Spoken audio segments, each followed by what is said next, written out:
Okay, folks, the Senate is back. Sure, you're all thrilled about that.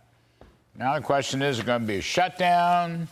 Who's going to get shut down and why? Impeachment? All kinds of things going on. Nobody better. Joining us now, Alabama Senator, Mr. Tommy Tuberville. Senator Tuberville, thank you for coming on. I don't know. I don't have any problem with government shutdowns, but what the heck? What's your prognosis? There's a lot of talk about government shutdown, and all the talk is hysterical talk. But the shutdown's not really a shutdown. But I'm going to ask you, you think there's going to be a shutdown, sir? Well, before we went on break at the end of July, Larry, in the Senate, we passed all of our appropriation bills out of committee. So we're sitting around raring and waiting to go on all this. But the House comes back next week. They're going to have problems. I can see possibly them shutting it down. I hope they don't. I can see a CR, continuing resolution, down the road. I think we'll kick the can down the road probably for a couple of months. We don't really need to shut it down. I don't think it achieves a whole lot, but somebody's got to get control of this spending, Larry. We are out of control spending. Biden wants to even spend more. He's got a special package he wants to send through the Senate and the House. It's every day it's something different. Well, he said in Philadelphia yesterday that he's cutting the budget deficit by $1.7 trillion. I don't know how he gets there. It's a bottomless Pinocchio, even the Washington Post. But as you say, he's going to submit more. In fact, Senator Tuberville, let me just ask you, as I understand it, one new submission is going to be to finance Ukraine. And I just wondered what your thought is on that point, because I don't know, do we have a goal, a clear mission here? We're spending over $100 billion so far, maybe much more. The number I heard bandied about was another $25 billion or so. What you thinking about the Ukraine funding, sir? Well, we heard a year and a half ago from President Biden, or Pinocchio Joe, whatever you want to call him, that it was going to be a small incursion. And we all know now that there's been hundreds of thousands of people killed over in Ukraine, both Russian and Ukrainians, but Ukrainians are getting slaughtered. We hear every day from the mainstream media that that's not happening, but you don't fire your minister of defense if things are going well. It's like firing your defensive coordinator. Something's going wrong.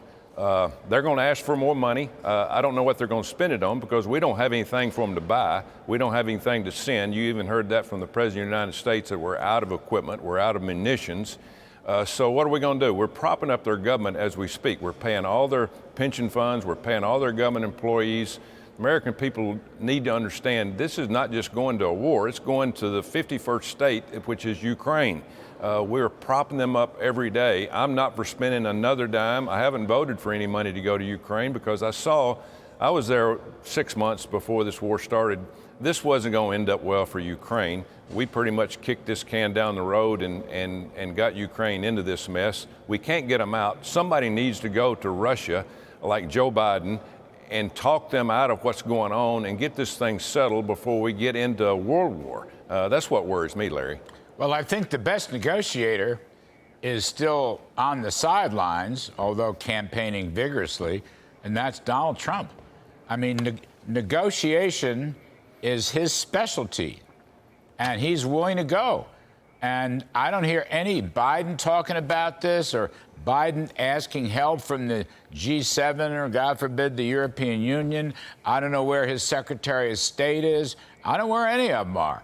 But there ought to be some negotiations. There's nothing wrong with that. Reagan negotiated with the archenemy, Soviet Union, for heaven's sakes. Well, I hope at the end of the day we don't hear that there's not been any negotiations going on. Of course, we don't hear anything from the White House on the Republican side. They don't tell us a whole lot. Hopefully they're keeping secrets, and they're over there every day trying to talk Putin and Zelensky into getting this thing settled.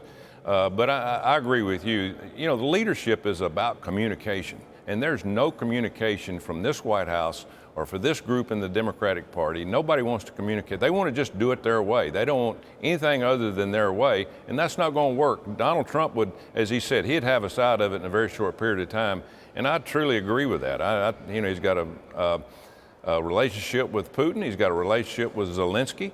And that's what you have to have. But we're worried about climate change, and I call it climate control, because all they want to do is control everybody in this country. And I'm sick and tired of hearing about John Kerry and about us putting our farmers in harm's way. I was last week with all the farmers all over the South, Larry.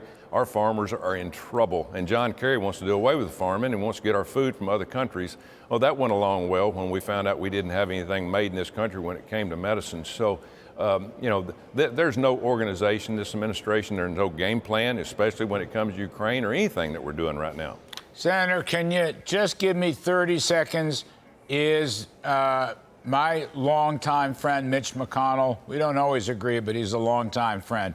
Is he okay? Can he continue on in his role? What's your take? I hope. You know, everybody saw what happened in the last freeze up. You know, I sat beside him a lot in our luncheons. The fall last year took a toll from Senator McConnell. Now, I voted for the leader. I was the very first one to come out and say I want him back as leader after the last election. But, you know, we got to have a good quarterback. We got to have somebody that runs the show. Hopefully he can do it. Yes, but he needs to make that decision one way or another. All right, Senator Tommy Tuberville, thank you, sir.